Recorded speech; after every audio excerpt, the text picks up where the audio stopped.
La notion d'argent, ça fait longtemps qu'on l'enseigne à nos enfants, même si elles sont jeunes.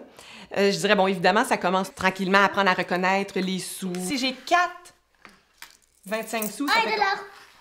Wow. Bon, le 5 sous vaut moins que le 10 sous, que le 25 sous, mais c'est difficile. C'est toujours la question de quantité pour elles qui va les intéresser plus que la valeur du billet. Le dicton qui dit « l'argent pousse pas dans les arbres », on le dit souvent à nos filles. L'argent vient des magasins, des parents, de la banque. On leur explique justement, faut travailler pour avoir de l'argent.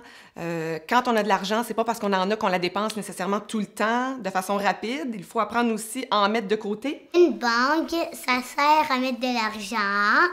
Des fois, on peut en remettre, puis des fois, on peut en prendre de l'argent. C'est dur à cet âge-là d'inculquer aux enfants la valeur de l'argent. Donc, presque tout est égal, hein?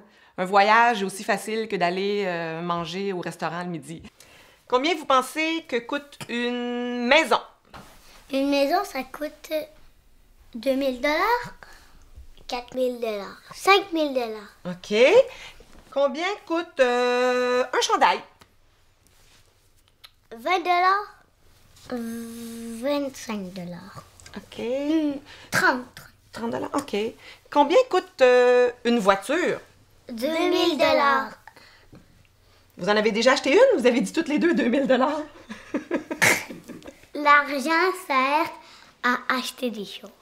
Du linge. À un moment donné, elle voulait aller au restaurant. Et puis, on venait juste d'y aller 2 jours avant. Donc, on a dit, les filles, on peut pas dépenser comme ça. C'est sûr, on irait toujours au restaurant, on aime ça, mais on peut pas y aller tout le temps. Ah, mais je vais aller au restaurant, je vais aller au restaurant. Je dis, parfait, va compter t'as combien d'argent dans ta tirelire. Alors, je suis allée avec elle, compter combien elles avaient d'argent, si elles pouvaient se payer un lunch, bon, un petit dîner.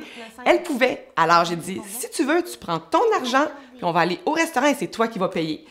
Elles l'ont fait. Elles étaient contentes parce qu'elles sont allées au restaurant, mais elles ont compris que pour y aller, ça prenait de l'argent. Donc, de cette façon-là, on leur enseigne là, la valeur de l'argent. On essaie.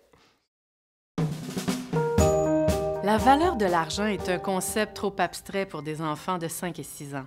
C'est normal qu'ils ne le maîtrisent pas et Christiane s'en est bien rendu compte. Pourquoi ne pas sortir vos pièces de monnaie, vous aussi, et demander aux enfants de les classer par couleur, par grandeur? Apprenez-leur le nom des pièces et plus tard, demandez-leur de les classer par date, croissante ou décroissante, et de trouver des événements qui correspondent aux dates, comme la naissance de leur papa ou celle du mariage de leurs grands-parents.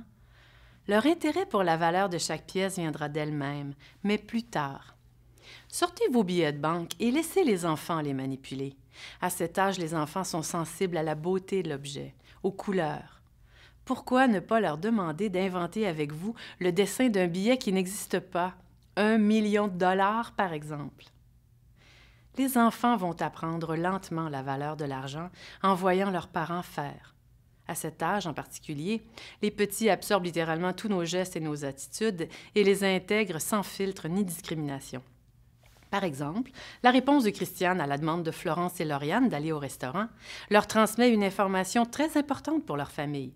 Avant de dépenser, on réfléchit. Dans vos discussions à la maison, comment parle-t-on d'argent? Les enfants retiennent tout cela, même si pas un mot n'est dit.